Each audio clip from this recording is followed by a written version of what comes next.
This video contains flashing lights, unsettling content, violent content, jump scares and sudden loud noises. It is also not suitable for viewers who suffer from automatonophobia, bathmophobia, entomophobia, honophobia, kinemortophobia, mastophobia, and tomophobia. Viewer discretion advised. The site is experiencing multiple key or containment breaches. Foresight lockdown initiated.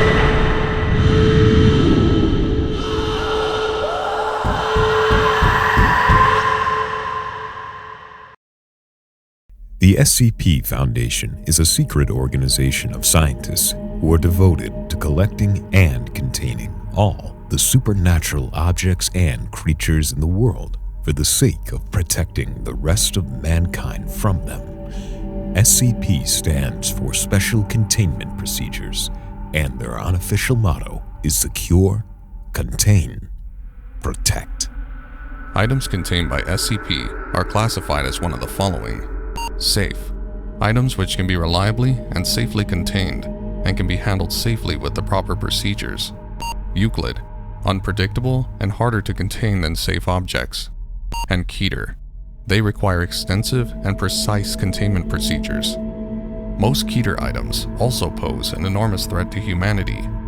The Foundation often uses D-Class personnel to handle and experiment with extremely hazardous objects and anomalies.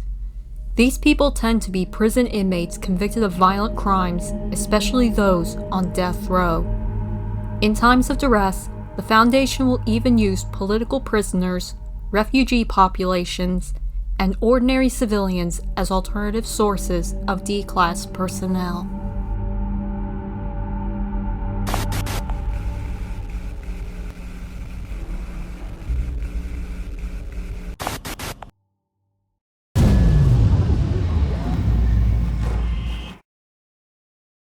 SCP-804, Object Class Keter.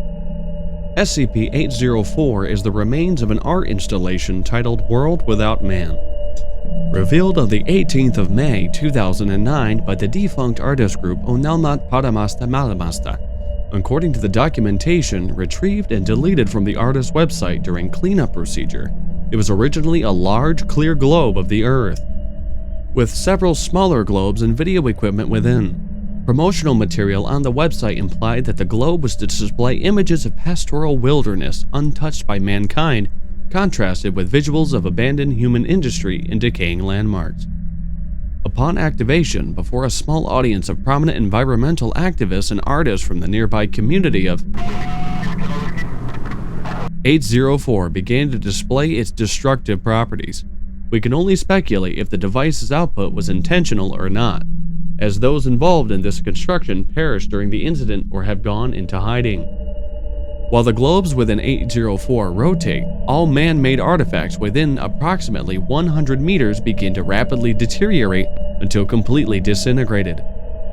The effect applies to anything ranging from machinery to buildings, clothing, plastics, synthetic chemical compounds, and any tool more complex than a sharpened stick of wood.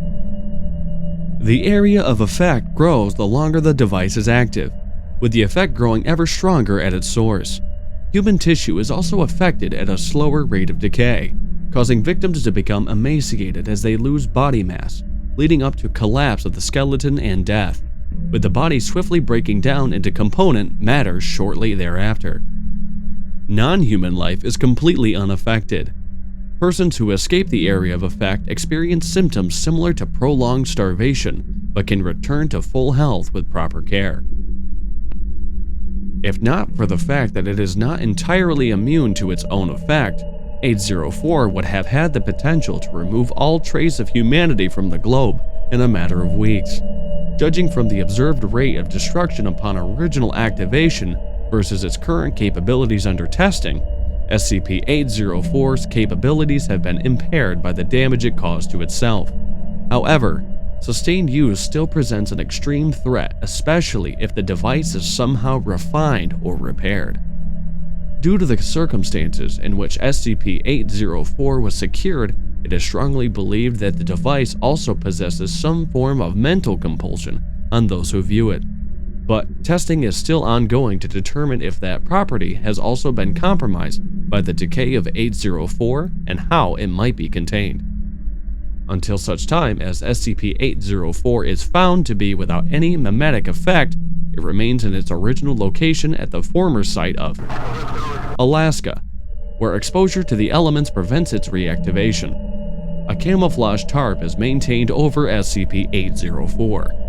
Facilities for armed guards and testing are maintained 130 meters from its location. Trespassers are treated with Class A amnestics and returned to the nearest town of, or terminated at the discretion of on-site security. In the event of SCP-804 being approached or seized by a hostile armed force, Contingency 804-X is executed.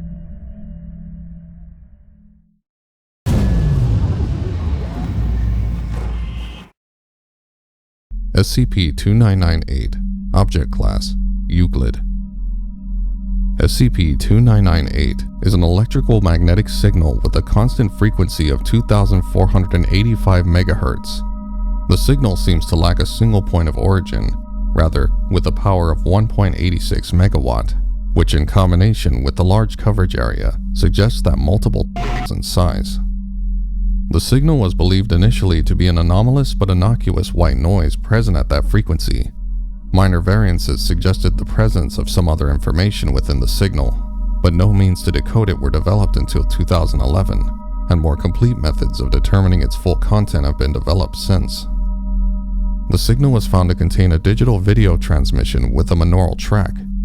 The video appears to depict a humanoid entity of unknown species floating in a dark room. While no context is provided for the image, the reflexive body language and high-pitched noises being emitted by the entities seem to suggest it is in extreme physical distress. No other entities have been seen within the video feed, and no external source of harm has been noted. However, certain features within the image suggest that some sort of abnormal telekinetic phenomena are occurring. The entity frequently appears to be pushed or moved, and brief images of background objects within the room suggest that some gravitational field is present, implying the entity's midair position is not due to zero gravity conditions, and the entity is being held in place by an unknown force. The Foundation has modified radio frequency and electronics manufacturing standards worldwide to avoid civilian production of devices capable of receiving SCP-2998. Internet, radio, and print communication monitoring efforts by relevant Foundation departments are on alert for images of descriptions relating to it. The frequency on which SCP-2998 is broadcasted is monitored regularly for any change in content. All extraterrestrial vessels and probes are modified covertly to include equipment designed to monitor for the presence of SCP-2998 off-world.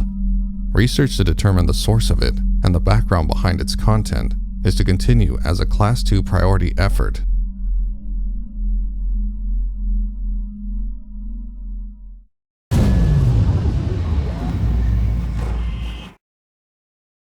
SCP-372 Object Class Euclid.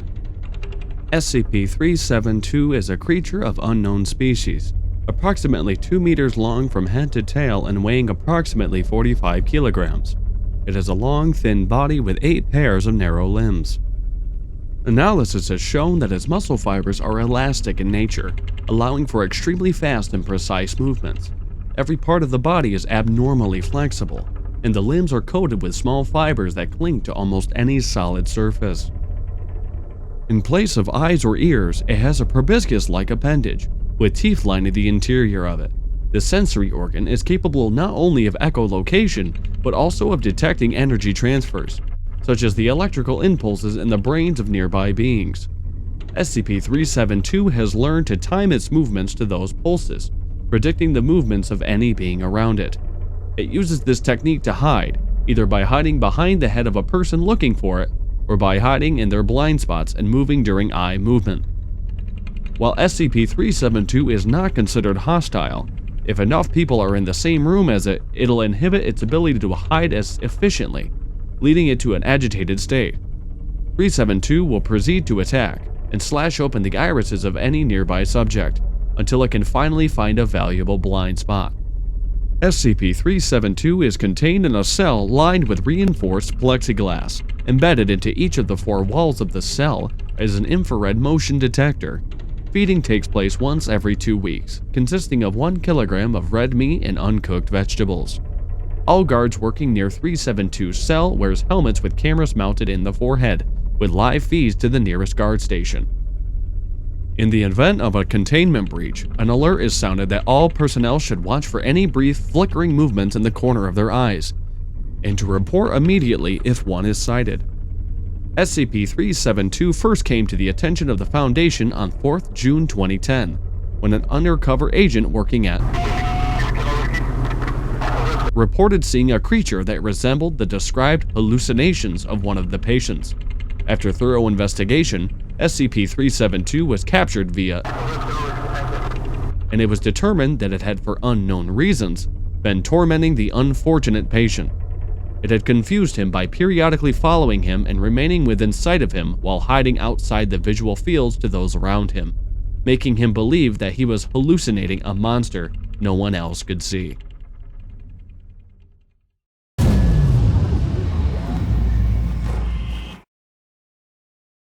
SCP-1382 Object Class Euclid. SCP-1382-1 is a red Sea-Mark water buoy identical to models produced by registration matches existing models produced in 1967, but no abnormal behavior was reported until July 7, 2012. SCP-1382-1 has suffered structural damage indicative of a high-speed impact, likely from a light civilian motorcraft, but is otherwise functional and intact. The Foundation was alerted after a pattern of recent missing persons. Reports led them to its coordinates. In dark weather or night conditions, SCP-1382-1 flashes the International Morse Code Distress Signal, SOS, at 10-second intervals. SCP-1382-1 is anchored to SCP-1382-2, which is embedded on the sea floor at a depth of meters. 1382-2 is the remains of Airlines Flight 441, a commercial passenger liner that vanished over Lake Michigan on July 2, 1973. It has suffered extensive structural damage and degradation pertinent to an uncontrolled water landing and prolonged submersion. Contained within are 56 instances of SCP-1382-3, skeletal remains that are believed to be the former passengers and crew of the aircraft. The remains of 3 reported missing persons attributed to 1382-1 are also contained within the aircraft. The whereabouts of 2 passengers and 2 crew members of Flight 441 are currently unknown. When SCP-1382-1 becomes active, all instances of aircraft animate, registering a temperature of 37 degrees Celsius on thermal imaging scanners. Early observations suggested that instances was reliving the crash of Flight 441. The majority appear distressed and assuming crash positions in their seats. Continued observation has revealed a number of discrepancies, and it is the conclusion of Dr. Salvia that the passengers were distressed by events occurring parallel to the crash and not the crash itself. After 13 seconds of activity, all instances turn to face SCP-1382-1. They remain in this position until 1382-1 ceases its SOS, at which point they collapse and become inert. SCP-1382 is contained off-site at coordinates Lake Michigan.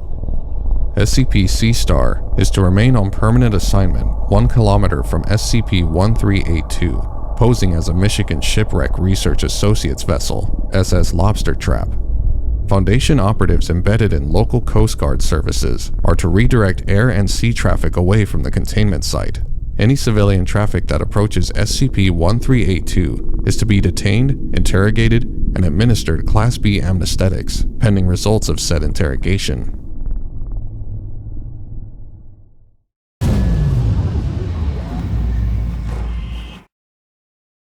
SCP-002 Object Class Euclid. SCP-002 resembles a tumorous, fleshy growth with a volume of roughly 60 cubic meters. A An iron valve hatch on one side leads to its interior, which appears to be a standard low-rent apartment of modest size. One wall of the room possesses a single window, though no such opening is visible from the exterior. The room contains furniture, which upon close examination appears to be sculpted bone, woven hair, and other biological substances produced by the human body. All matter tested thus far show independent and fragmented DNA sequences for each object in the room. To date, SCP-002 has been responsible for the disappearances of 7 personnel. It has also, in its time at the facility, further furnished itself with 2 lamps, a throw rug, a television, a radio, a beanbag chair, 3 books in an unknown language, 4 children's toys, and a small potted plant. Tests with a variety of lab animals, including higher primates, have failed to provoke a response in 002. Cadavers as well failed to produce any effect. Whatever process the subject uses to convert organic matter into furnishings is apparently only facilitated by the introduction of living humans. SCP-002 remains connected to a suitable power supply at all times, to keep it in what appears to be a recharging mode. In case of electrical outage, the emergency barrier between the object and the facility is closed, and the immediate area is evacuated. Once the facility power is re-established, alternating bursts of X-ray and ultraviolet light strobes the area until 002 is reaffixed to the power supply and returned to recharging mode. Containment area is kept at a negative air pressure at all times. No personnel below level 3 are permitted within SCP-002. This requirement may be waived via written authorization from 2 off-site level 4 administrators. Command staff issued such a waiver are escorted by at least 5 level 3 security personnel for the duration of their contact and temporarily surrender their rank and security clearance. SCP-002 was discovered in a small crater in northern Portugal where it struck the Earth from orbit. Encased in a shell of thick rock, the fleshy exterior of the object was exposed by the impact. A farmer happened upon the site and reported the findings to the police. Subject gained SCP attention when a level 4 agent posted in the area detected a small radioactive anomaly generated by the object. A collection squad of SCP security personnel, led by General Mulhausen, was immediately dispatched to the area, where they quickly secured the subject in a large container and performed initial testing with D-Class. 3 men individually sent into the structure subsequently disappeared. Upon discovering this deadly property of the subject, all the civilians were administered Class B anesthetics to ensure no outside knowledge of the object was leaked. SCP-002 was then transported to SCP Facility Bioresearch 12.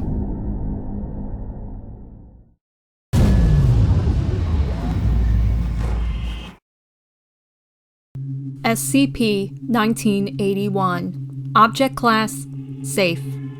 SCP-1981 is a standard Betamax tape. Ronald Reagan cut up while talking has been handwritten on the adhesive sticker in felt tip pen. Laboratory analysis indicates that SCP-1981 is made of ordinary material, and serial numbers correspond with home cassette tapes produced in September of 1980. SCP-1981 appears to be a home video recording of former United States President Ronald Reagan delivering his Evil Empire speech to the National Association of Evangelicals at Sheraton Twin Towers Hotel in Orlando, Florida on March 8, 1983. However, at 1 minute and 10 seconds, the speech begins to deviate heavily, eventually resembling no known speech ever made by Reagan. Beginning at approximately 5 minutes, multiple incisions, lacerations, and penetration wounds can be seen being slowly inflicted, though no corresponding source of these wounds is visible. Despite suffering bodily harm that would likely incapacitate an ordinary person, Reagan will continue to deliver his speech until either his vocal cords are severed or the tape degrades to static at 22 minutes 34 seconds. Upon rewinding SCP-1981 and initiating playback, Reagan will deliver an entirely new speech, often radically different from the ones previously observed. Topics have included torture, cannibalism, and ritual sacrifice. Trauma inflicted upon Reagan also appears to be divergent, with impalement, limb detachment, and having all been observed. In roughly 1 in 7 viewings of SCP-1981, a figure clothed in black robes with a conical hood will have replaced a random member of Reagan's press detail, henceforth referred to as SCP-1981-1. The significance of the appearance of it is currently unknown. The speeches delivered by Reagan are mostly incoherent, lacking any sort of underlying thematic structure, and largely being composed of nonsensical anecdotes and parables. However, occasionally references are made to future events that Reagan could not possibly have known about or predicted. For this reason, rigorous time and effort has been devoted to recording the speech delivered on each playback. Attempts to replicate SCP-1981 onto a similar Betamax tape have met with failure. However, cameras used to record the television broadcast have succeeded in capturing individual playbacks. Any observations performed on SCP-1981 are recorded on the camcorder provided and delivered for subsequent review to Dr. Project Supervisor. SCP-1981 is kept inside a secure video storage unit at the Media Archive of Site. When in use, it is not removed from its casing or exposed to any strong magnetic sources. A Betamax home video system and television have been provided in Observation Theater 2 at Site, as well as video equipment to record viewings. SCP-1981 was initially encountered by a filing clerk in the Ronald Reagan Presidential Library in 1991, who upon watching it alerted the police with the intent to find the tape's creator to press obscenity charges. A low-level police investigation was conducted, at which point the Foundation was alerted and secured SCP-1981. Class A amnestics were administered before could be notified. Further investigation of the library's records by Foundation personnel failed to yield any leads on SCP-1981's origins. As Ronald Reagan was alive at the time of SCP-1981's containment, a surveillance net was deployed to establish any relation between him and 1981. No known connection was developed, though Reagan would frequently complain about nightmares before his mental state degenerated due to Alzheimer's.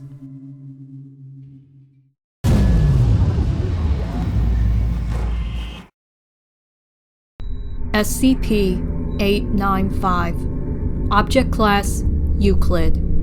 SCP-895 is an ornate oak coffin, and until further notice, remains closed at all times.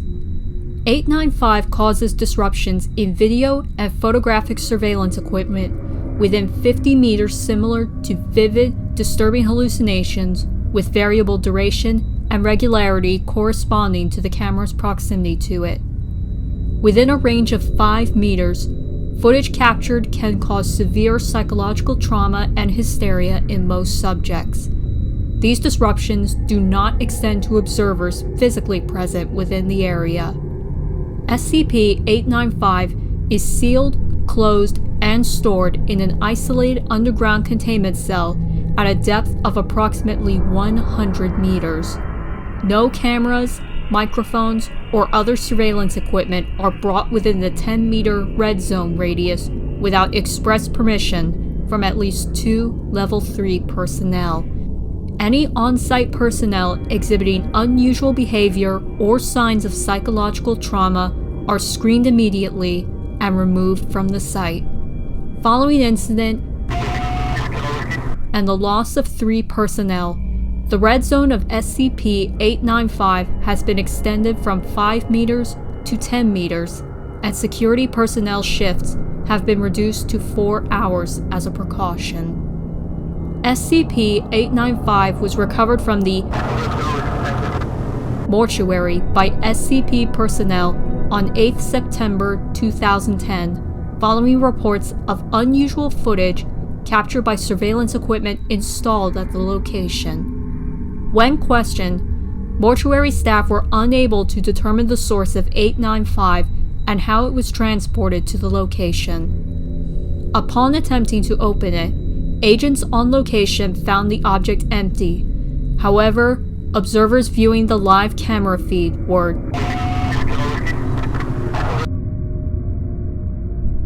Team 1, all civilians have been detained and evacuated. You are cleared to move in and capture. Command, Roger. We are moving in. We are inside the lobby. Video feed check. Team 1, we are seeing blood on the walls. Please confirm. Negative, Command. It's clean here. Nothing out of the ordinary. It's gone. Team 1, advise possible mimetic properties in effect. Copy, Command. Team 1 moving into the storage area. We are in the storage area. Object located. Christ, it's moving. Team 1, confirm. The object appears to be alive and moving. Command. Negative. We see no movement. Object appears to be normal. D12, open it up.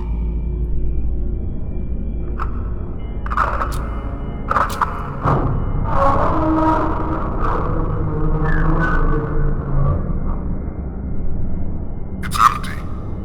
Command, the object appears to be empty. Command, do you copy? Command, do you copy? Shit! Close that thing! Now!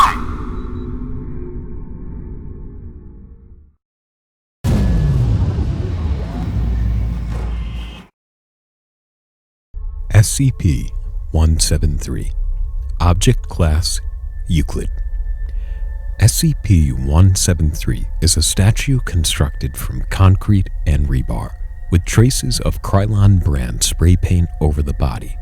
When left unobserved and the line of sight is broken by a conscious being, the object becomes hostile and animates, moving at speeds documented between 60 and 90 kilometers an hour. The mechanism for its locomotion is not known at this time and displays awareness of its environment, reacting to changes and responding to stimuli when it is free to move.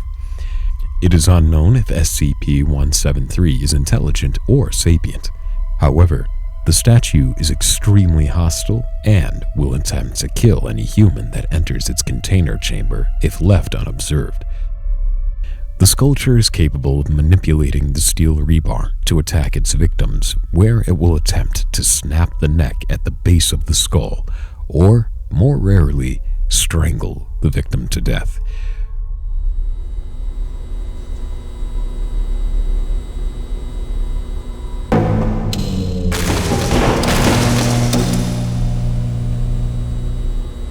For unclear reasons, it seems incapable of targeting unconscious individuals.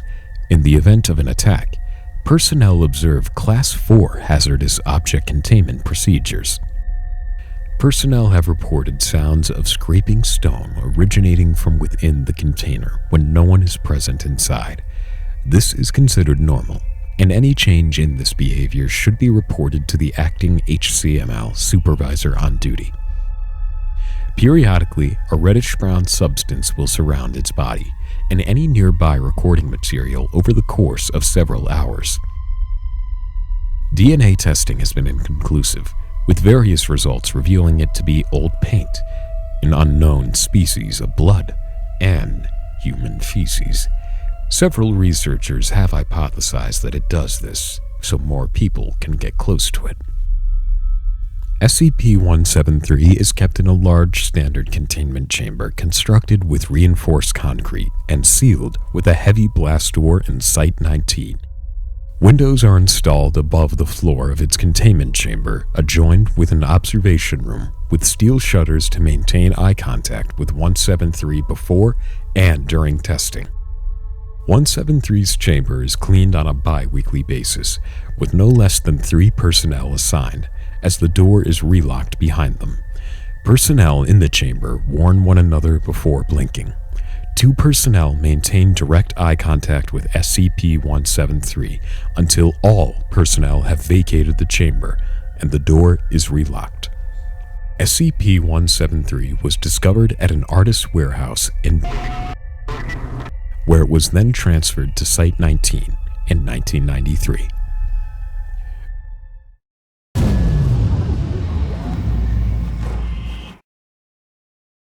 SCP-087 Object Class Euclid. SCP-087 is an unlit platform staircase. The design limits subjects to a visual range of approximately 1.5 flights. A light source is required for any subject exploring it, as there are no light fixtures or windows present. Lighting sources brighter than 75 watts have shown to be ineffective, as SCP-087 seems to absorb excess light. Subjects report and audio recordings confirm the distressed vocalizations from what is presumed to be a child. The source of the distress call is estimated to be approximately 200 meters below the initial platform. However, any attempts to descend the staircase have failed to bring subjects closer to the source. The depth of descent calculated from Exploration 4, the longest exploration, is shown to be far beyond both the possible structure of both the building and geological surroundings. At this time, it is unknown if it has an endpoint. SCP-087 has undergone 4 video-recorded explorations by Class D personnel, each subject conducting an exploration that has encountered SCP-0871, which appears as a face with no visible pupils, nostrils, or mouth. The nature of it is entirely unclear, but it's been determined that it is not the source of the pleading. Subjects exhibit feelings of intense paranoia and fear when faced with 07-1, but it is undetermined whether said feelings are abnormal or simply natural reactions of the human psyche. Over a period of 2 weeks following Exploration 4, several members of the staff and students from the campus reported knocking at a variable rate of 1 to 2 seconds per knock, coming from the interior of 087. The door leading to it has been fitted with 6-centimeter thick industrial padding. All reports of knocking have ceased. SCP-087 is located on the campus of... The doorway leading to it is constructed of reinforced steel with an electro-release lock mechanism. It has been disguised to resemble a janitorial closet consistent with the design of the building. The lock mechanism on the doorknob will not release unless 78 volts are applied with conjunction with counterclockwise rotation of the key. The inside of the door is lined with 6 centimeters of industrial foam padding.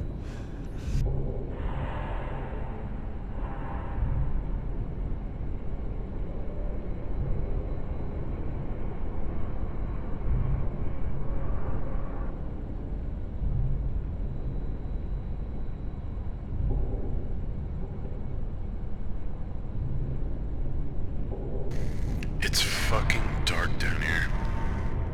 Is your flood lamp functioning properly? Yeah, it's working. Just won't light the stairs all the way down. Thank you. Please continue.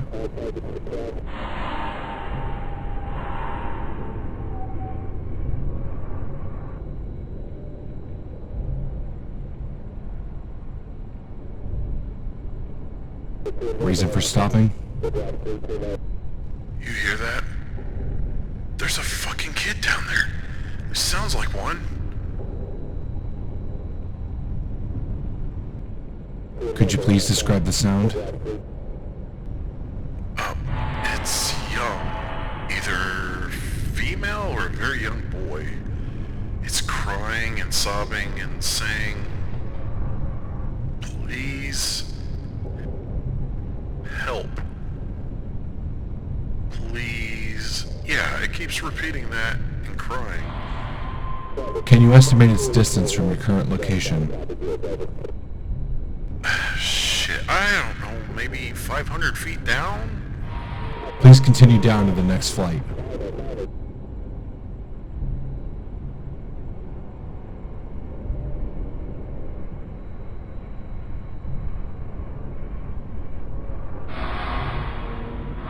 Can you still hear the crying? Yeah. We're picking it up as well. Please continue down. Stop if you notice any changes in the audio or environment. Keep going. Please.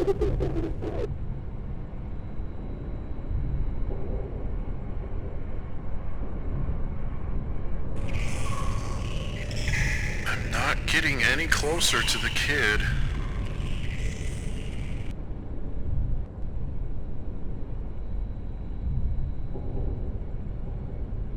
Noted. Please continue.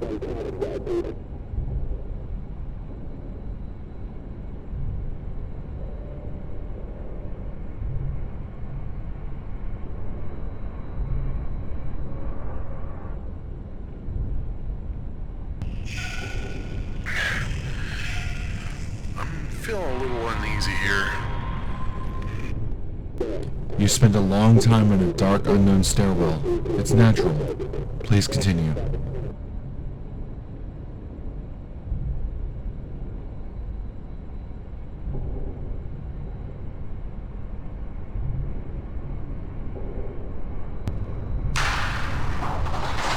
Oh shit, what the fuck is that? Holy shit!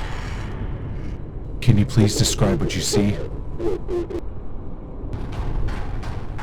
It's some sort of face thing, and it's looking right the fuck at me. Is it moving? No, it's just staring at me. Shit, that's creepy. Please approach and further illuminate the entity. I don't want to. Shit!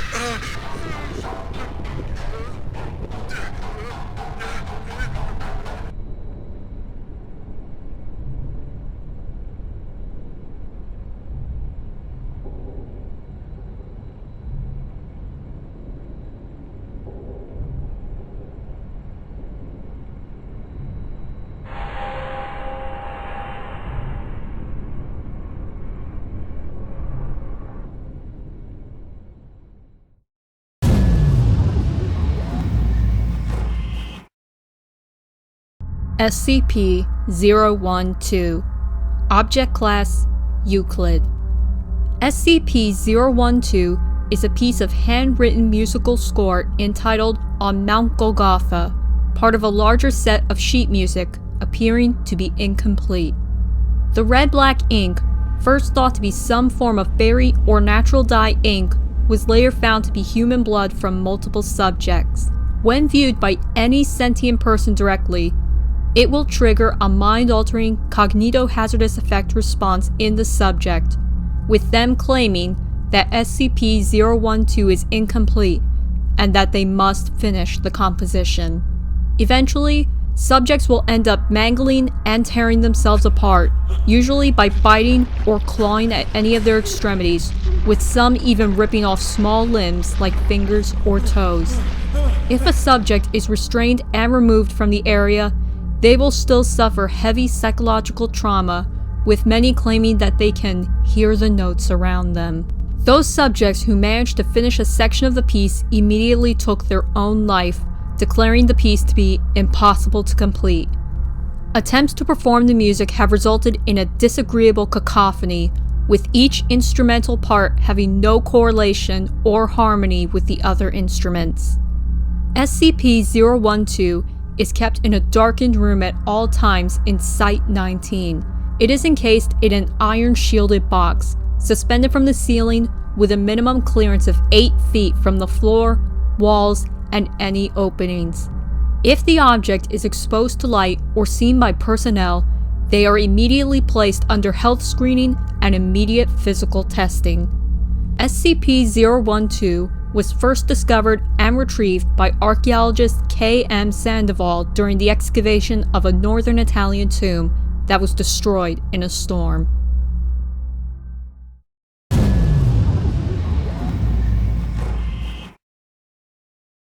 SCP-1875, Object Class Euclid. SCP-1875 is a Victorian-era chess automaton consisting of 4 principal components, hereafter referred to as SCP-18751, 18752, 18753, and 18754. SCP-18751 is a steel chessboard table, 72 by 72 by 64 centimeters, with a standard 80 by 8 grid of 64 checkered squares painted on its surface. Painted on its composition and patina, research staff have identified the exact material as English crucible steel, likely cast between 1820 and 1875. A drive shaft, designed to connect with a steam engine inside of the table, protrudes from one side of the system's otherwise seamless enclosure. The table contains a sophisticated mechanical and biological system that controls a matrix of 64 electromagnets using an analytical engine composed of the combined brain tissue of the twin daughters, designated SCP-18751-A and 1B, of Russian chess prodigy. Each square on the chessboard's surface sits above a single electromagnet, and each electromagnet can move one chess piece to one of 8 neighboring squares. Researchers have developed several theories regarding the control mechanism's functional specifications, but the nature of its biological component and possible sentience remain unverified. SCP-18752 is a complete set of 32 chess pieces carved in the Oriental style from human bone. Each piece is affixed with a thin 31 centimeter base pad of ferromagnetic iron. Samples of the bone used for the pieces have been matched genetically with tissue samples from 1875-1A and 1875-1B. SCP-1875-3 is a stationary steam engine manufactured by Maudslay, Son & Field, and is designed to spin 1875's once drive shaft. The engine has been modified from factory stock to allow speed adjustments, and has 5 speed settings, labeled in Roman numerals. SCP-18754 is a suit of 18th century samurai armor in the Gosoku style. Historical evidence suggests that would have been situated beside the chess table, serving as a performance prop. Staff have not observed any unusual activities. However, several visiting researchers have reported prolonged feelings of anxiety after making eye contact with the armor's faceplate. During November 7, 1999, after it was reported 18751 was malfunctioning due to its age and wear, an email was sent to the staff of Site from an unknown source. It contained a cognitohazardous image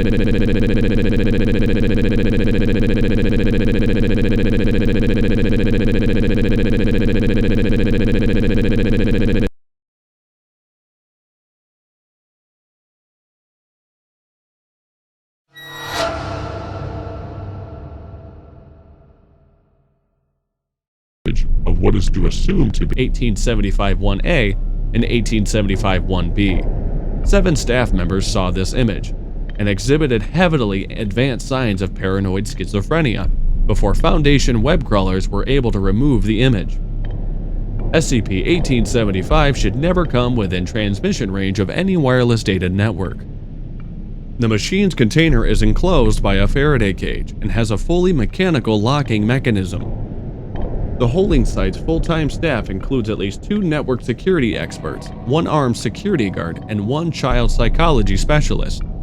When the machine is fully assembled and activated, the speed adjustment lever on SCP-1875-3 is not set to the maximum speed, without direct supervision by the site's Level 4 supervisor. Electronic devices with data storage capacity are not introduced to the facility, and all individuals that are screened for such devices prior to entering the holding site. On May 18, 1997, Mobile Task Force retrieved SCP-1875 from an abandoned laboratory facility discovered beneath the former residence of a university professor in England.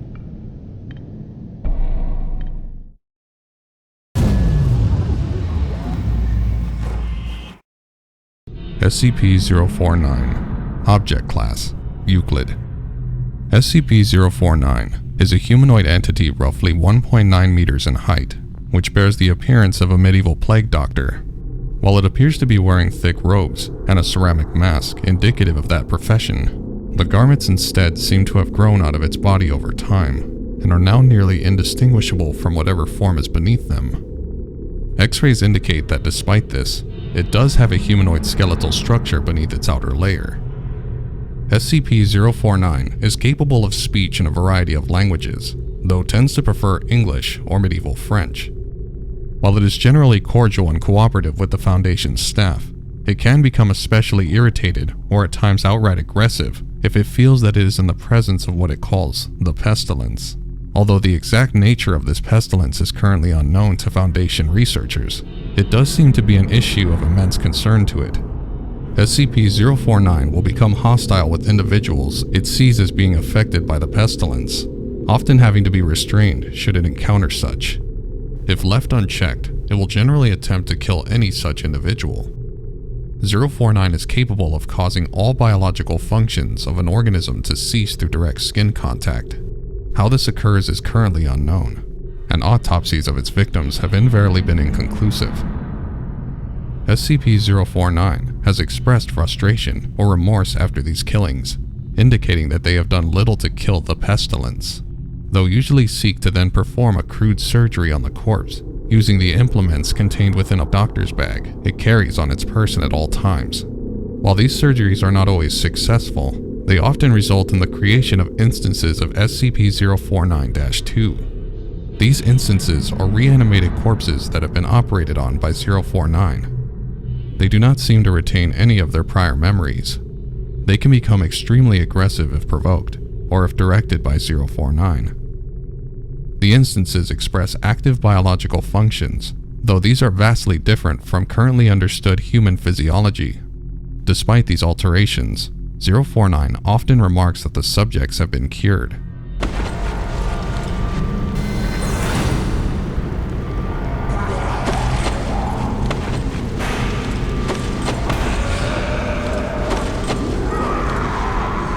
SCP-049 is contained within a standard secure humanoid containment cell in Research Sector 02, Site 19. It is sedated before there are any attempts to transport it.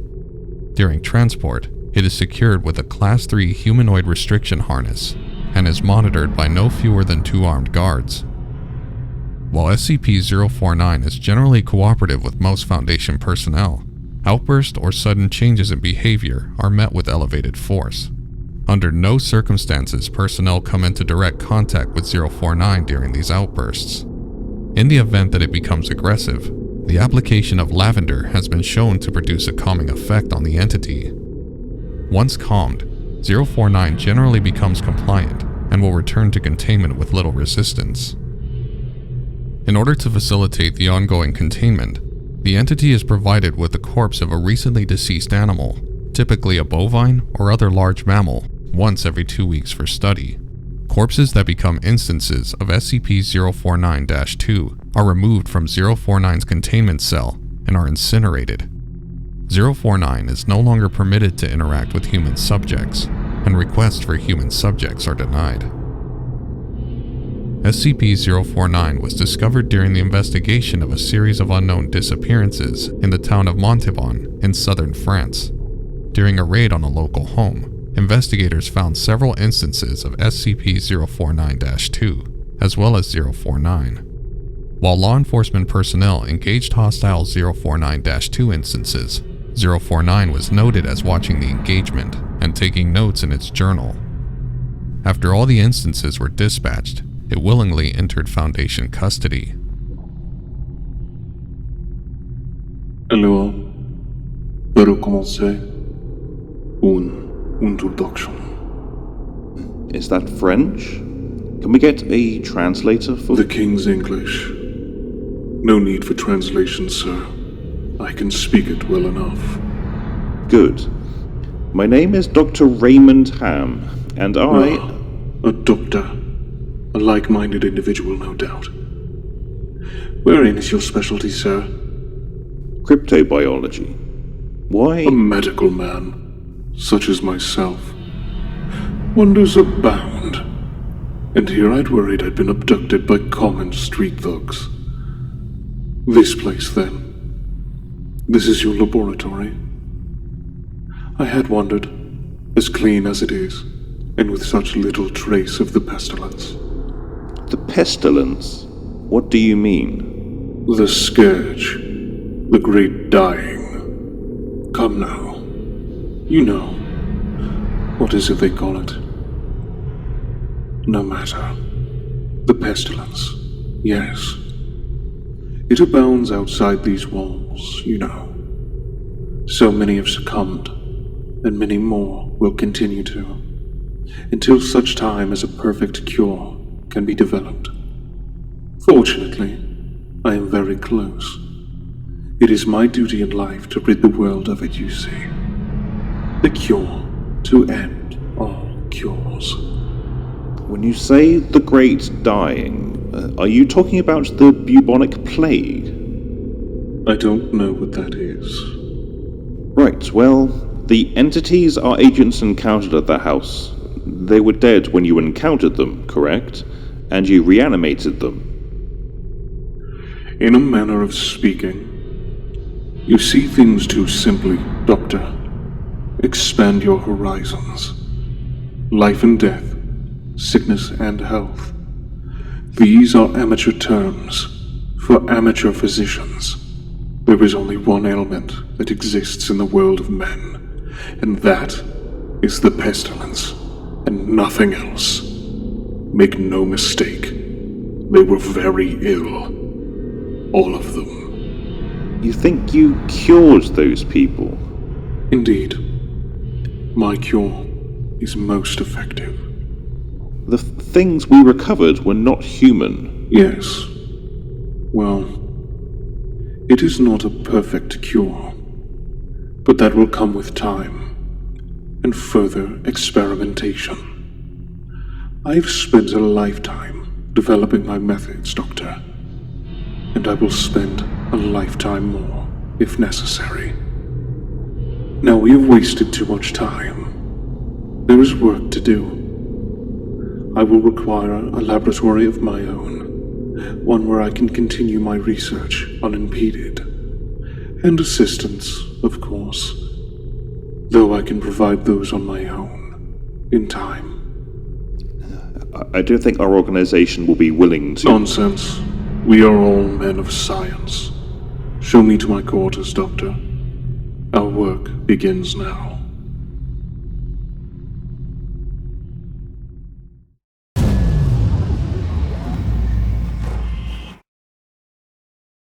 SCP-513, Object Class, Euclid. SCP-513 is an unremarkable rusty cowbell. No marks or engravings are visible on its surface due to the large amount of corrosion. Attempts to remove the rust chemically or mechanically have had no success. Any noise produced by it immediately induces strong anxiety in all sentient beings who hear it, regardless of their previous mental status. Exposure victims report feelings of being watched by an unseen entity and present elevated heart rates and blood pressure. Roughly 1 hour after exposure, victims begin to catch glimpses of SCP-513-1 when opening doors, walking past mirrors, turning their heads, or performing any other actions that result in a sudden change in visual perception. Upon being sighted, 513-1 reportedly turns away and runs out of view before disappearing without a trace. Questioning of bystanders indicates that it is invisible to those who have not been exposed to SCP-513. Sightings of SCP-513-1 reoccur every 14 to 237 minutes. This stalking behavior inevitably causes extreme sleep deprivation, as victims are frequently disturbed by its presence in their quarters. Victims who fall asleep report being physically assaulted by it. Upon the victim's awakening, it flees as usual. This sleep deprivation, along with the mental stress caused by its behavior, invariably induces paranoia, aggression, hypervigilance, and depression. All test cases but one have ended with the test subjects taking their own life. Description of SCP-513-1's appearance are largely unreliable. Test subjects are unable to provide complete accounts of sightings due to their exhaustion, degraded mental health, and disruptive hypervigilance. All interrogations thus far indicate that it is a tall, emaciated humanoid with abnormally large hands. SCP-513 is suspended in a 1 cubic meter block of gelatin and contained within a soundproof, climate-controlled cell. The gelatin is inspected daily for any degradation or loss of integrity. An emergency inspection is carried out immediately, following any earthquake, explosion, or sonic event grade 2 or higher.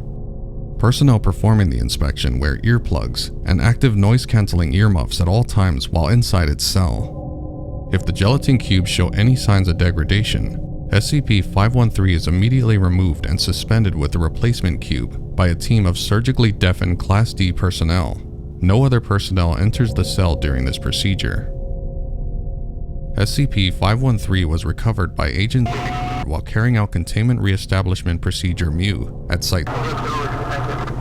513's clapper was firmly held in place by several strips of duct tape, a single scrap of paper found along with it, which read, "You've seen it? Now he can hear you. You've touched it. Now he can see you. Never ring it. If you hear it, he can touch you."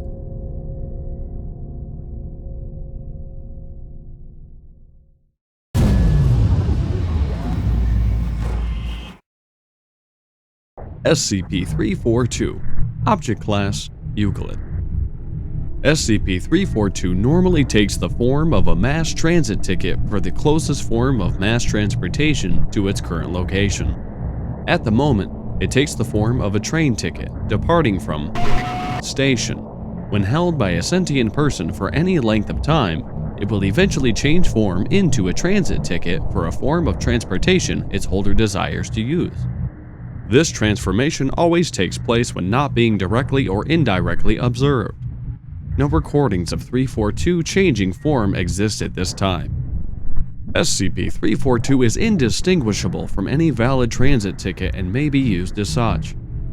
Should SCP-342 be validated by stamp, have its ticket stub torn off, or be disposed of, it will reform itself into an unused ticket after a short period of time.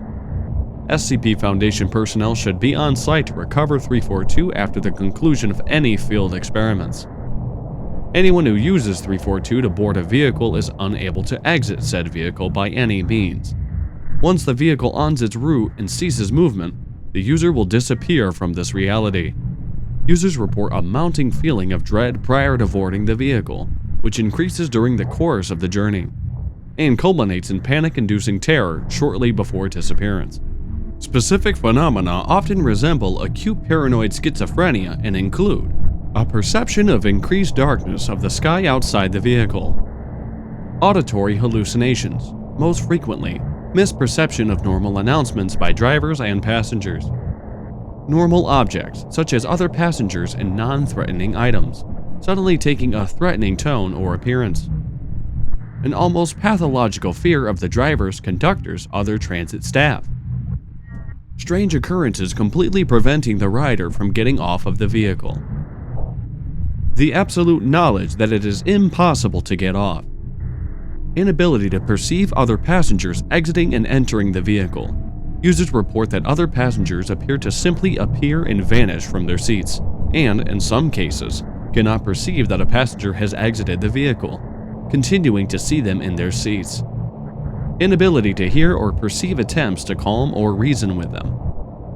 Although the most acute experiences are limited to the user only, bystanders do report the feelings of uneasiness and will be compelled to exit the vehicle early, seeking other means of transportation. SCP-342 is safely stored in its case file folder in an envelope stapled to the inside cover, as it poses no danger so long as it's not actively used. Said case file folder is kept in a secure file cabinet in Hive values item storage, and protected by a standard array of biological, chemical, memetic, and physical positive action defenses.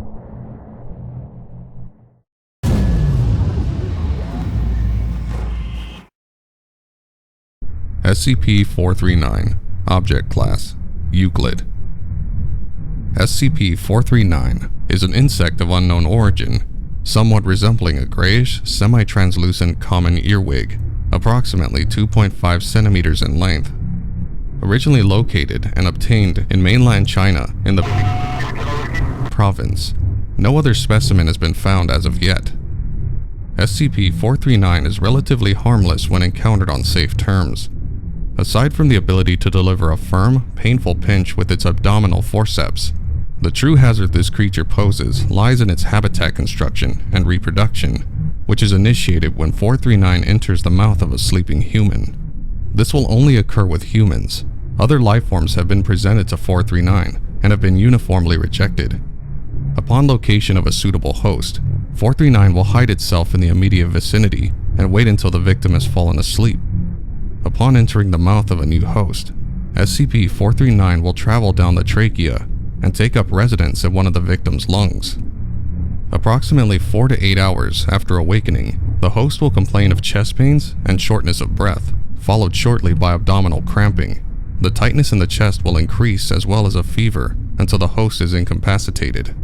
It is around this time that the onset of fibrodysplasia ossificans progressiva occurs, a disorder that is normally genetic in nature that promotes growth of bone into muscle tissue.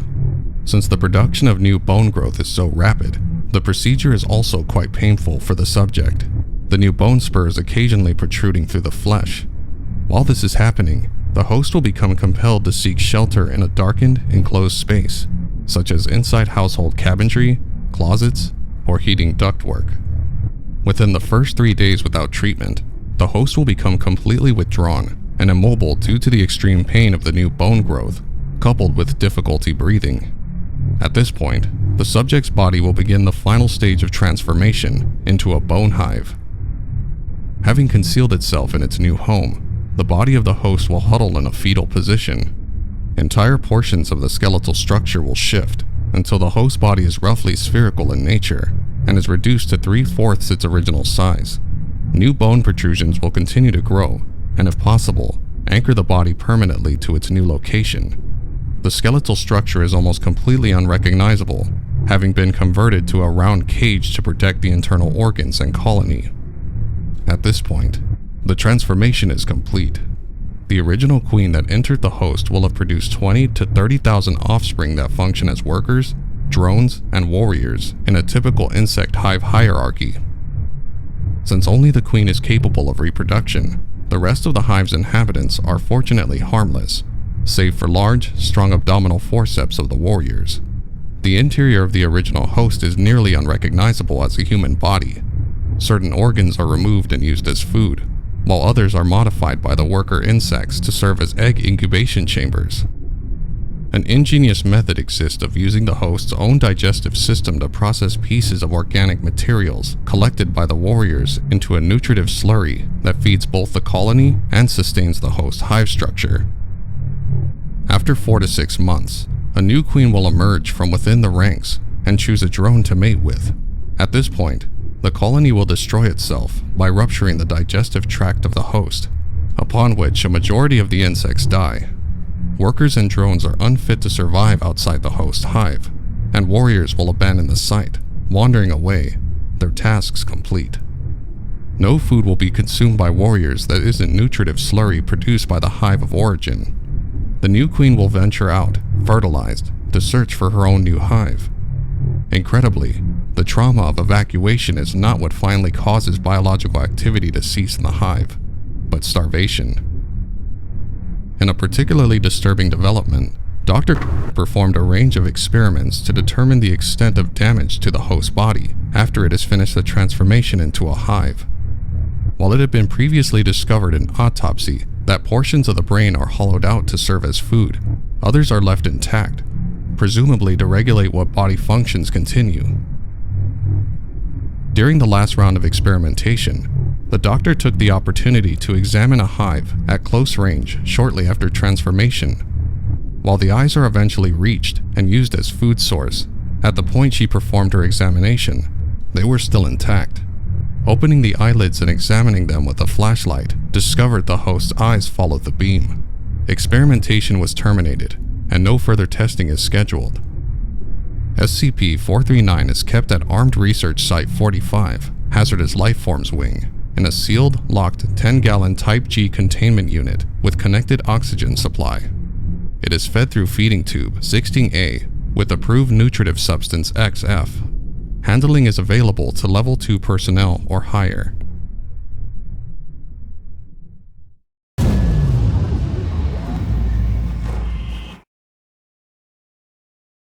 SCP-823 Object Class Euclid. SCP-823 is an abandoned amusement park located in... Site was abandoned after the events of 25th October 1999, also known as Bloody Sunday, when over 231 attendees were killed and another 7 were injured or maimed. The more anomalous incidents included 2 individuals, male and female, fused together at multiple points after emerging from the Tunnel of Love dark ride. 1 individual wearing a Happy Hippo mascot uniform found dead of suffocation.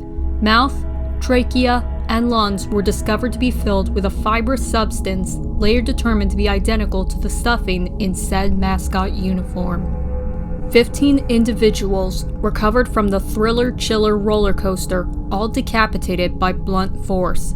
Witnesses reported that the deaths did not occur simultaneously, but in groups of 2, starting with the front row seats and ending with the back.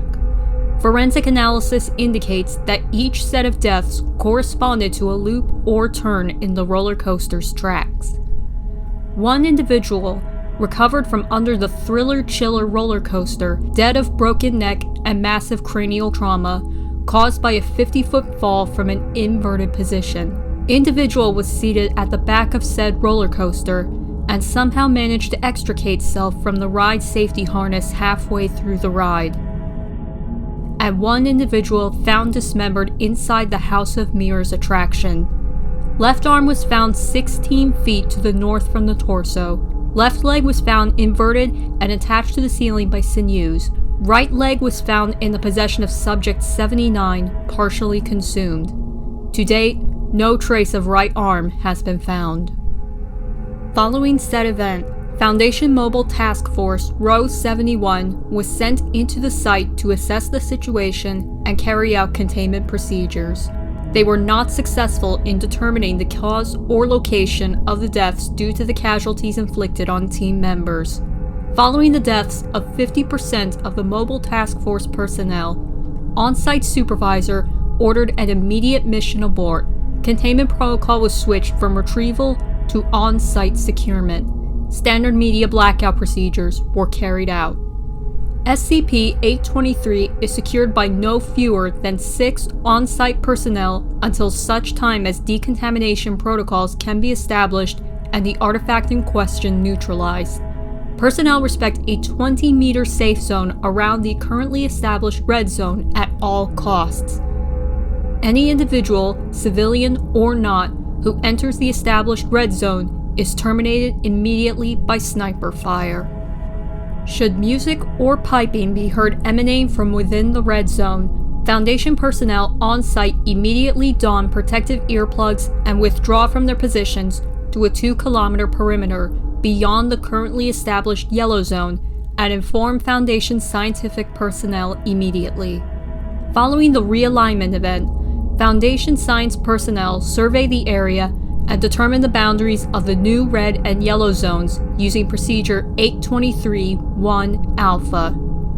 Due to the necessity of maintaining auditory alertness, no personal music devices or radios, aside from necessary equipment, are allowed at the observation site.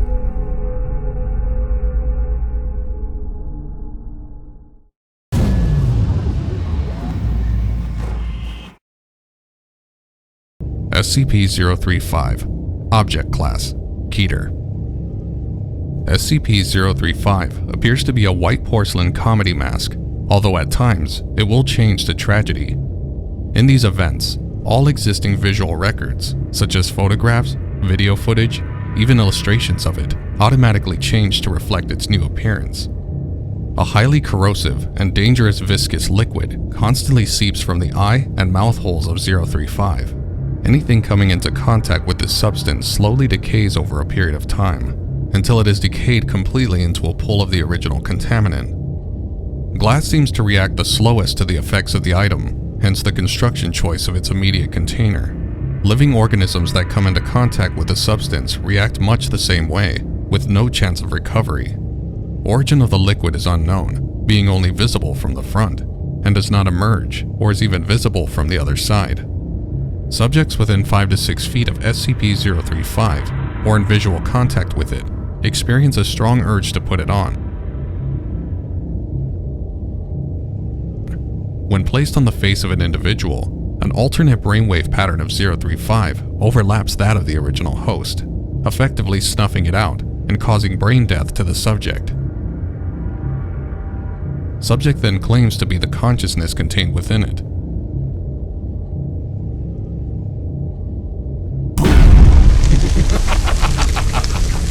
I got you. The bodies of possessed subjects decay at an accelerated rate, eventually becoming little more than mummified corpses. 035 has demonstrated the ability to remain in cognitive control of a body experiencing severe structural damage, even if the subject's body literally decays to the point where motion is not mechanically possible. No effect is found to be had when placed on the face of an animal.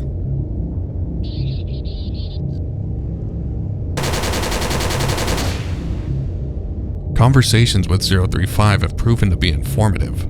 Researchers have learned various details about other SCP objects and history in general, as it claims to have been at many momentous events.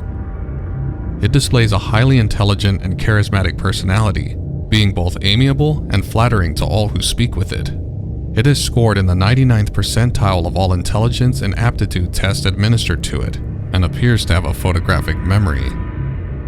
Psychological analysis has discovered it possesses a highly manipulative nature, capable of forcing sudden and profound changes to the interviewer's psychological state. It is proven to be highly sadistic, and prompting some to take their own life, and transforming others into near-mindless servants with linguistical persuasion alone. SCP-035 has stated it has intimate knowledge of the workings of the human mind, and implied that it can change anyone's views if given enough time. 035 has been found to be able to possess anything that has a humanoid shape, including mannequins, corpses, and statues. It has been able to motivate all into movement, removing the need to expose live subjects to it. Still, anything it possesses inevitably decays into motionlessness. SCP-035 is kept in a hermetically sealed glass case. This case is contained within a steel, iron, and lead-shielded room at all times. Doors are triple locked at all times as well, with the exception of allowing personnel in or out. No fewer than 2 armed guards are posted at any time. Guards remain outside around the clock, and are not allowed within the containment room under any circumstances. A trained psychologist remains on site at all times. Research personnel are instructed not to touch SCP-035 at any time. 035 itself is moved to a new sealed case every 2 weeks. The previous case is disposed of via SCP-101, and it shows no adverse reaction to 035's corruption. Anyone who comes into contact with 035 when it is in possession of a host is given an immediate psychological evaluation.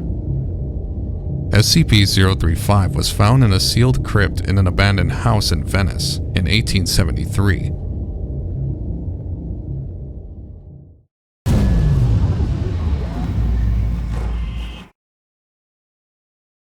SCP-610 Object Class Keter. SCP-610 appears to be a contagious skin disease at first, with symptoms including rash, itching, and increased skin sensitivity. Within 3 hours, the disease will cause blemishes resembling heavy scar tissue to form in the chest and arm areas, spreading to the legs and back within an additional hour, consuming the victim completely within 5 hours. Exposure to higher temperatures vastly decreases the time for the contagion to spread, and complete infections have been recorded occurring in as little as 5 minutes. After the completion of the infection occurs, the victim's life functions will cease for approximately 3 minutes, after which time they will restart at 2 to 3 times the activity rate of a normal human. Following this, the scar tissue on the victims will start to move of its own accord and grow at a rapid rate. Normal human features start to disappear at this point under the infection, and the path of mutation appears to be largely random. Subjects observed in this stage of infection have been recorded as growing 3 or more limbs of a type such as arms or legs. The head may become misshapen and elongate or widen out, and parts of the subject may split open from which additional branches of flesh will grow. The duration of this stage of infection is unknown, and not all subjects appear to progress to the later stages. Under unknown conditions, an infected individual will cease moving and place itself in a location it deems suitable where it roots itself. The fleshy growth on the victim will then begin to spread itself across all surrounding objects and consume them. Such objects do not spread the infection as living creatures do. Observation of life by staff for infected 610 is impossible. Those infected with the disease immediately seek out aid as natural human impulse, resulting in unintended infections.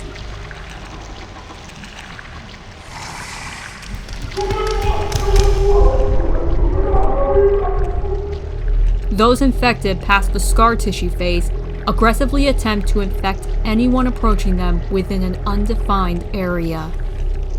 Observations of SCP-610 infected settlements has been established using remote robots. The data returned from these observations, coupled with the openly aggressive nature of the infected, has resulted in the Keter classification. As long as nothing is allowed to enter or leave the infected areas, it is considered a neutralized threat. Due to the vast area of infection SCP-610 covers, containment is impossible. Isolation of the area has proved far more effective, and permission has been granted by the Russian government to establish a perimeter to keep people out of these areas under the guise of military operations. Initial reports of SCP-610 came direct from the Russian government through undisclosable channels. These reports consisted primarily of disappearances of farmers in the region and were not considered until the local police, followed by the regional police, and finally a government dispatched agent all failed to report in within a 72-hour period. A small military contingent was dispatched to the area and quickly withdrew, at which point the Foundation was contacted to investigate.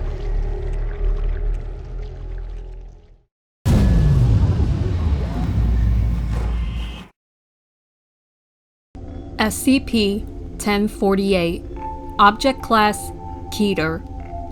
SCP-1048 is a small teddy bear approximately 33 centimeters in height. Through testing, composition of the subject revealed no unusual qualities that make it discernible from a non-sapient teddy bear. Subject is capable of moving of its own accord and can communicate through a small range of gestures. The subject regularly shows affection to individuals in ways found endearing by most people. Affection is usually given in the form of a hug to the lower leg, but the subject has also been observed dancing, jumping in place, and in 2 separate events, it has even drawn childlike pictures for janitorial staff.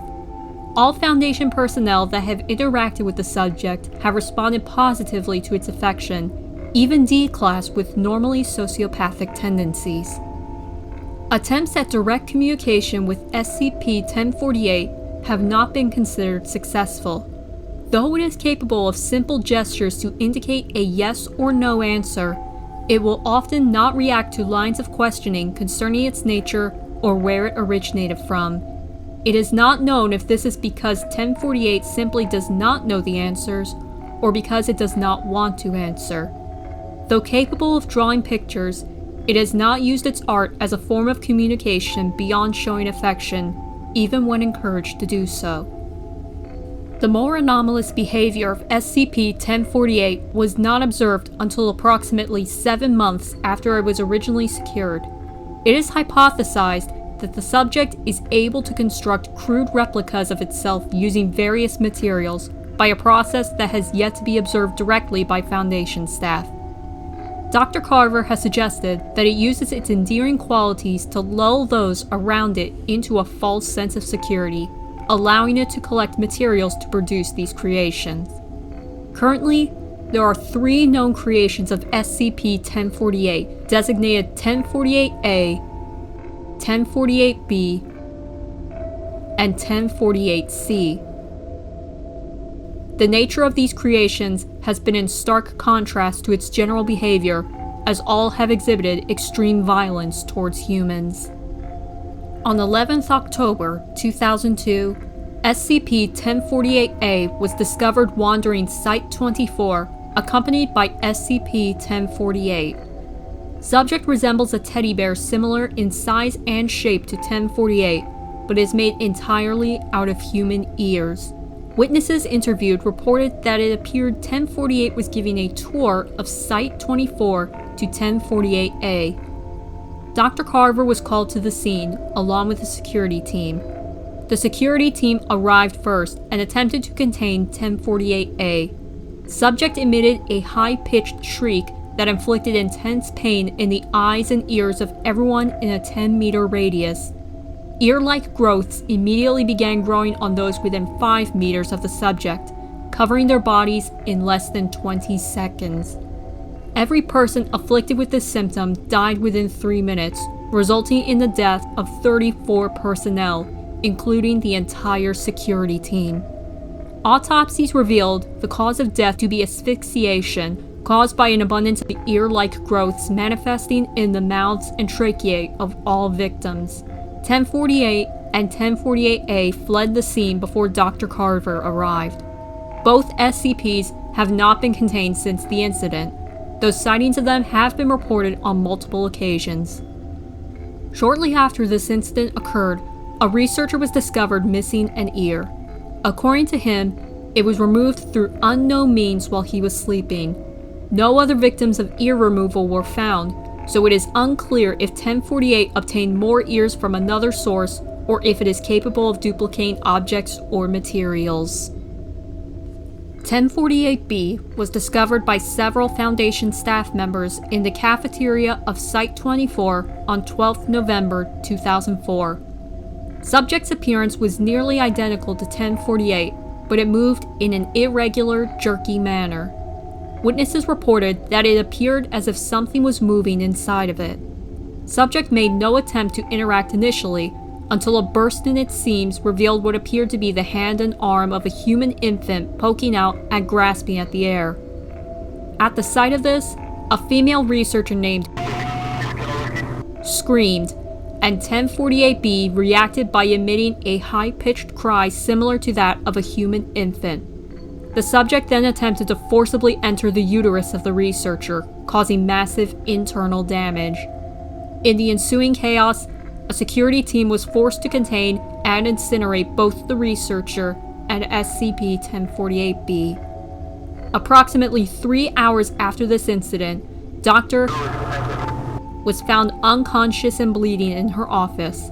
An abortion had been performed on her while she was sleeping, and the 8-month-old fetus was never found. It is hypothesized that 1048 used Dr. unborn child to create 1048-B. 1048-C resembles a teddy bear similar to SCP-1048, but composed entirely of rusted metal scraps.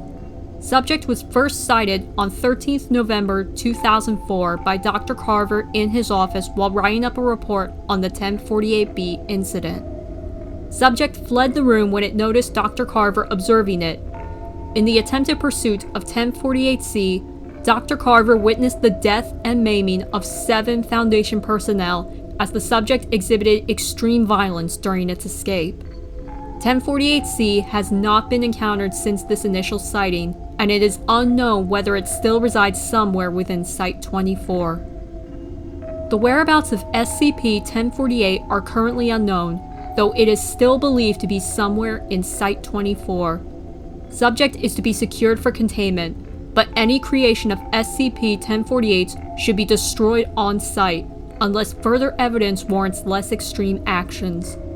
No teddy bears are allowed in Site-24 to prevent any confusion or mistaken identity. Any object that resembles a teddy bear is reported to the security team immediately.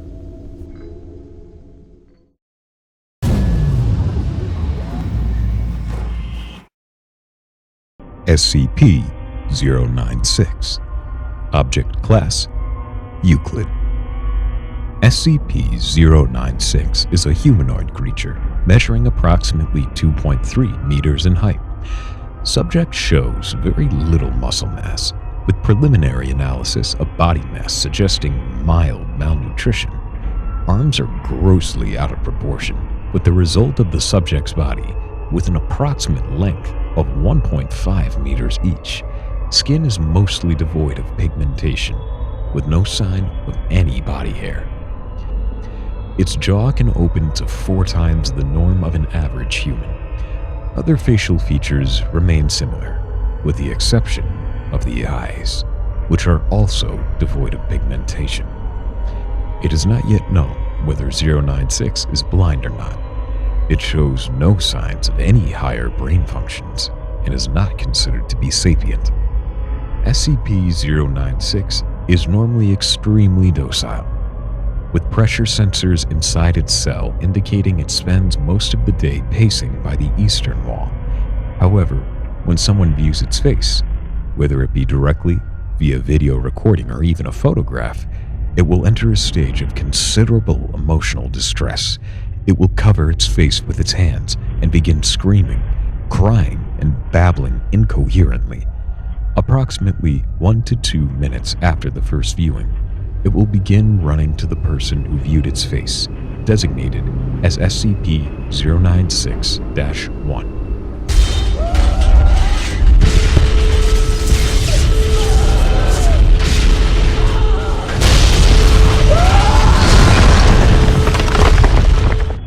Documented speeds have varied from 35 kilometers an hour to 483 and seems to depend on distance from its intended target. At this point, no known material or method can impede its progress. The actual position of 096-1 does not seem to affect 096's response. It seems to have an innate sense of their location. It is also worth knowing that the reaction does not occur when viewing artistic depictions. Upon arriving at 096-1's location, it will proceed to kill and consume the target. 100% of cases have left no trace of its target. 096 will then sit down for several minutes before regaining its composure and becoming docile once again. SCP-096 is contained in an airtight steel cube at all times. Weekly checks for any cracks or holes are mandatory. No video surveillance or optical tools of any kind are allowed inside its cell. Security personnel use pre-installed pressure sensors and laser detectors to ensure its presence inside the cell. Any and all photos, video, or recordings of SCP-096's likeness are strictly forbidden without approval from Dr. Dan in 05.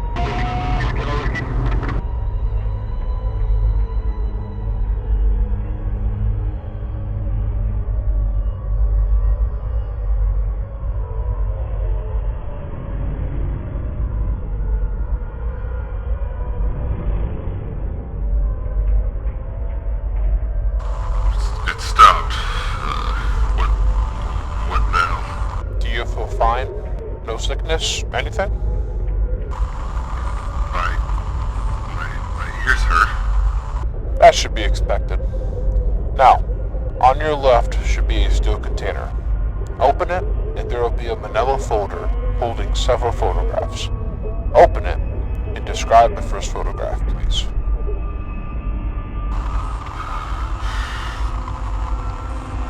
Nothing. It's an empty cell. Thank you. Please set this photograph face down in the receptacle to your right, and look at the next photograph. It's the same cell, but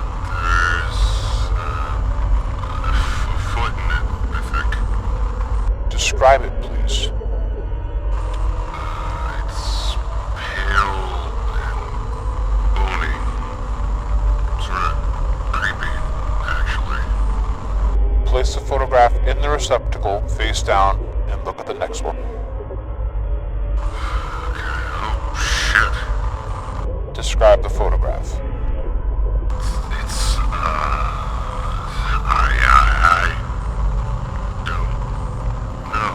Some creepy-ass person. Describe the photograph, please.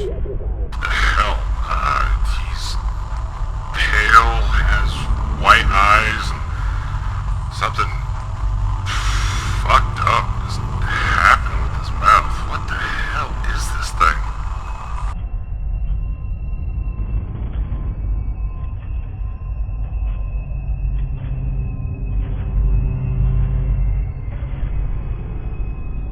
On your right, there should be another steel container.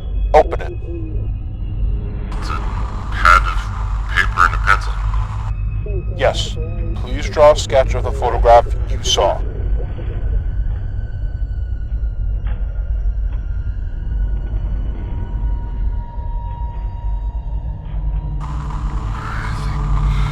Yeah, alright, I'm done. Good. Place the drawing in the receptacle on your left and close the door.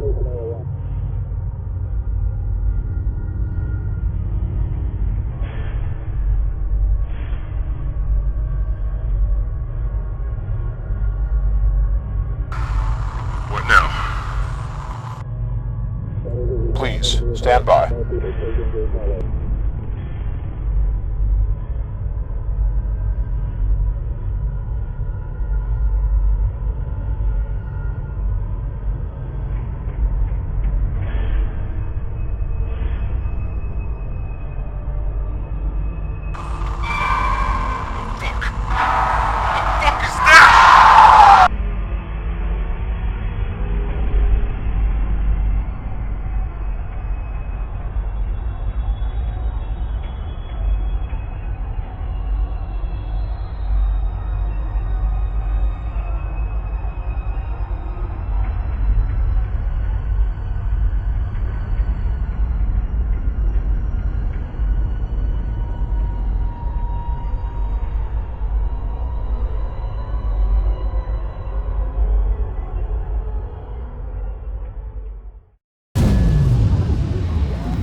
SCP-106.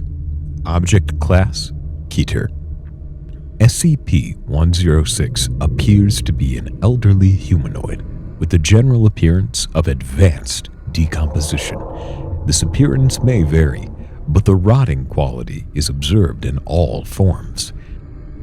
106 is not exceptionally agile and will remain motionless for days at a time, waiting for its prey. It is also capable of scaling any vertical surface and can remain suspended upside down indefinitely. When attacking, it will attempt to incapacitate prey by damaging major organs, muscle groups, or tendons, then pull disabled prey into its pocket dimension. It appears to prefer human prey items in the 18 to 28 years of age bracket. SCP-106 causes a corrosion effect in all solid matter it touches, engaging a physical breakdown in materials several seconds after contact. This is observed as rusting, rotting, and cracking of materials, and the creation of a black, mucus-like substance similar to the material coating it. This effect is particularly detrimental to living tissues and is assumed to be a pre-digestion action. Corrosion continues for 6 hours after contact, after which the effect appears burnt out. SCP-106 is capable of passing through solid matter, leaving behind a large patch of corrosive mucus. It is able to vanish inside solid matter, entering what is assumed to be a form of pocket dimension. It is then able to exit this dimension from any point connected to the initial entry point. It is unknown if this is the point of origin for 106 or a simple lair it created. Limited observation of this pocket dimension has shown it to be composed mostly of halls and rooms coated in the mucus-like substance. This activity can continue for days, with some individuals being released for the express purpose of hunting, recapture, or taunting others. Recording and transmission devices have been shown to operate inside 106's pocket dimension, though are very degraded.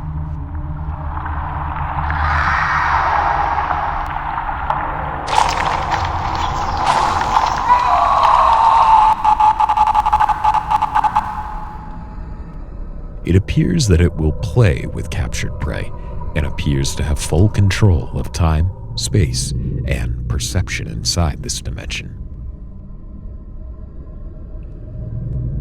SCP-106 appears to go through long periods of dormancy, in which it will remain completely motionless for up to 3 months.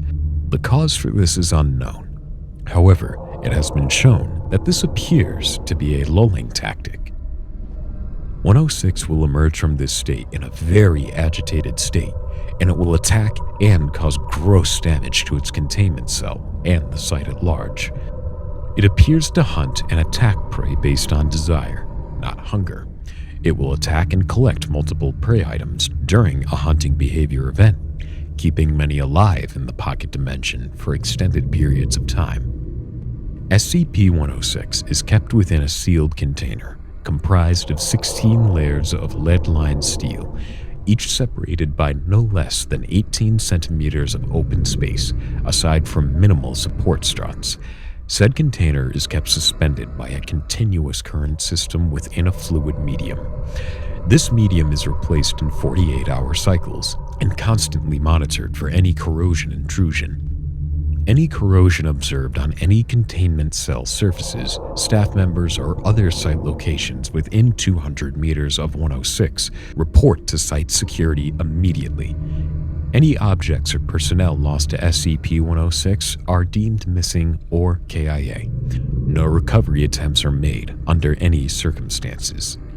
SCP-106 does not have a docile state.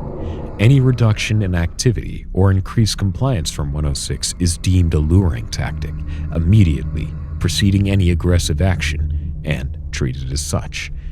In the event of a breach event by SCP-106, a D-Class within the 18 to 28 years of age bracket will be prepped for recall, with the compromised containment cell being replaced and restored for use. When the cell is ready, the lure subject will be injured, preferably via the breakage of a long bone such as the femur or the severing of a major tendon such as the Achilles tendon. The lure subject will then be placed in the prep cell, and the sound emitted by said subject will be transmitted over the site public address system. SCP-106 will begin to gravitate towards the lure subject within 10 to 15 minutes after hearing the subject. Should SCP-106 not respond to the initial broadcast, additional physical trauma is administered to the lure subject at 20-minute intervals until 106 responds. Multiple lure subjects may be used in the case of major breach events. SCP-106 will typically enter a dormant state after finishing with a lure subject.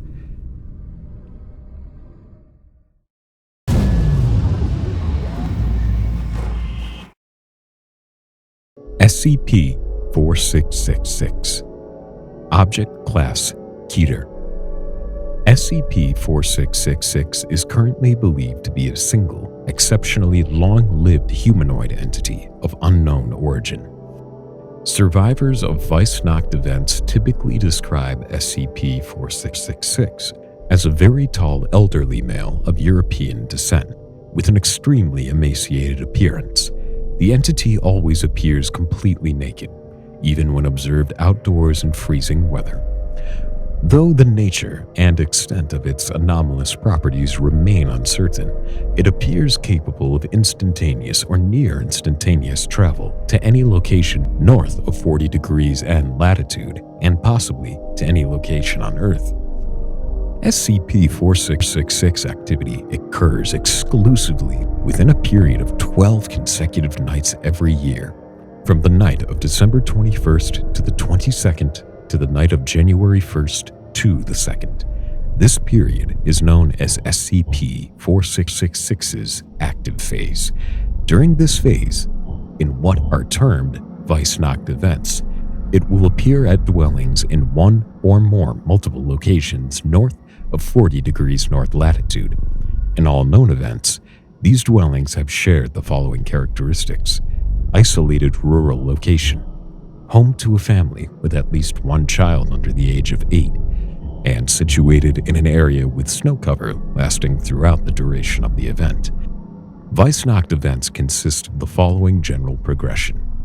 Nights 1 through 7. Children will report seeing SCP-4666 in the vicinity of their family's dwelling.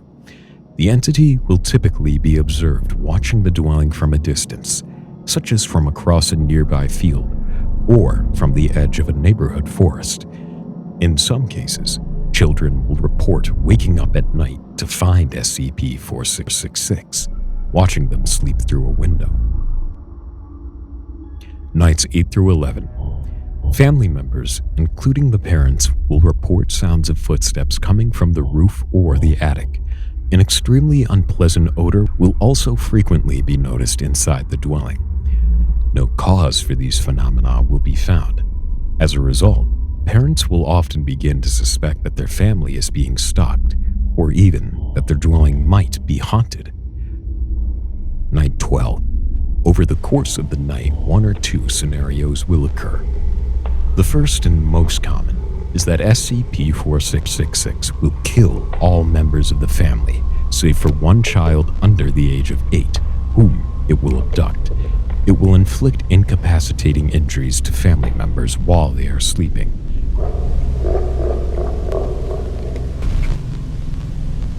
Then herd them into a single room of the dwelling, where it will proceed to kill them in view of each other.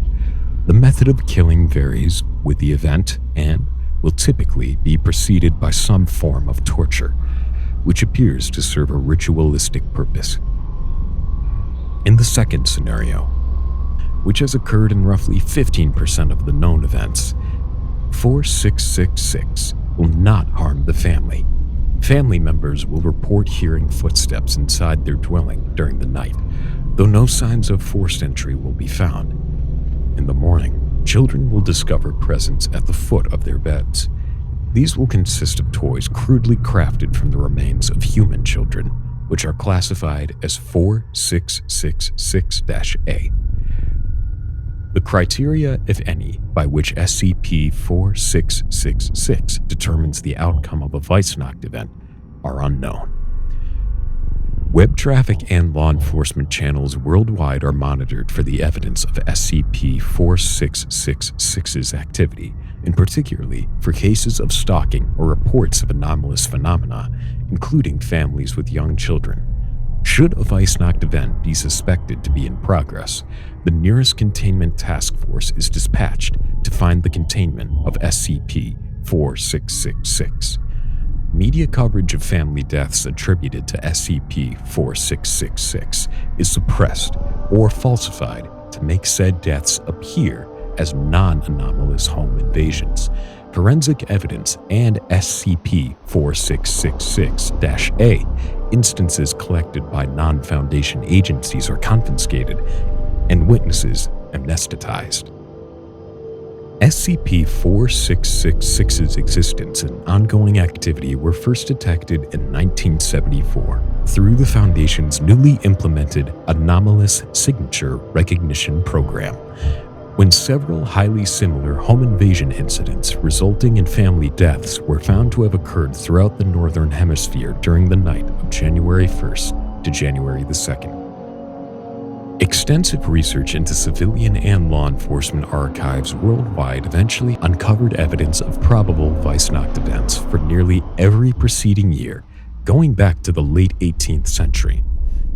Numerous historical documents were also found which appeared to describe SCP-4666 activity occurring prior to this period, in some cases as early as the 2nd century AD in Europe and Russia, and as early as the 1st century BC in Scandinavia. Fingerprints belonging to the same humanoid entity have been discovered at the locations of all Foundation-investigated Weissnacht events. These have been matched to a partial fingerprint found preserved in dried blood on a recovered SCP 4666-A instance dating from 1873. The fingerprints present characteristics not known to occur in human beings. Human-like white hairs were also recovered from the locations of several Weissnacht events, though no DNA, human or otherwise, could be extracted from them.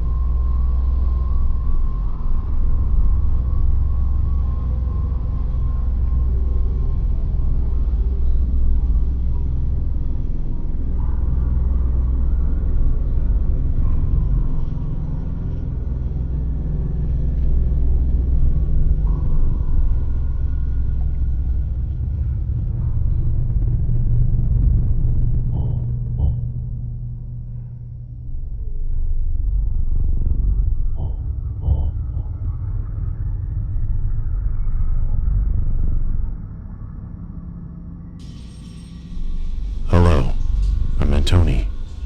What's your name? Are you going to take me back to him? No, I promise. I'm just here to talk to you. I don't want to go back. You don't have to. You're safe now. Can you tell me what happened to you? Do you remember the night he came to your house? I remember. He hurt Mama and Papa for a long time, and they were bleeding. After they stopped screaming, he put me in his bag. His bag? He had a big bag.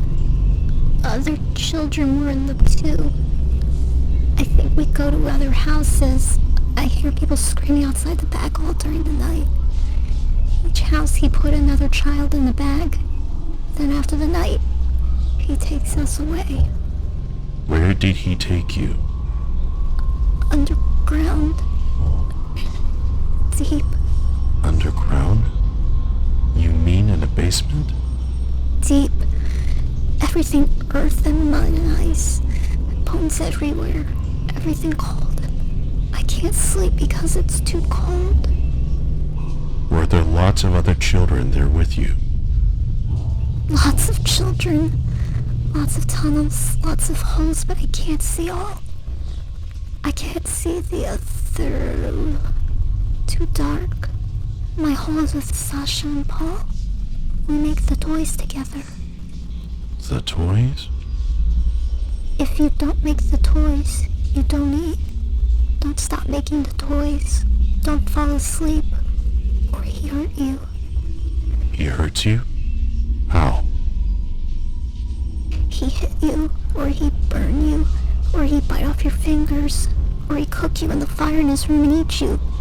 He eat Philippe and Sally. What about you? How did this happen to you? Did he do this? Sasha and Paul do this. They have to. Why? I get sick. When you can't make the toys, you become the toys.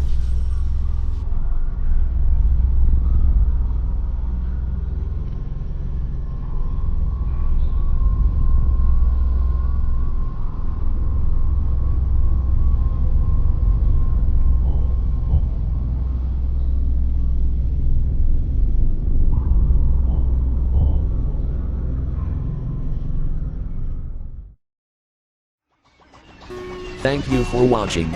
And on this page, thanks to our members. If you are interested in supporting us, we have 3 tiers: bronze, silver, and gold. Each one comes with perks. We'll do our best to keep you up to date on what's going on. And special thanks to our patrons. Again, if you are interested in supporting us, the link to our Patreon is in the bottom left-hand corner, down here.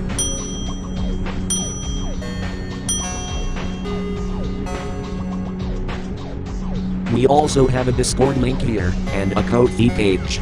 But that's enough from me. Let's see the creators of the video. Visit their social media links, if they provided you some entertainment. I'm XJ. Until next time.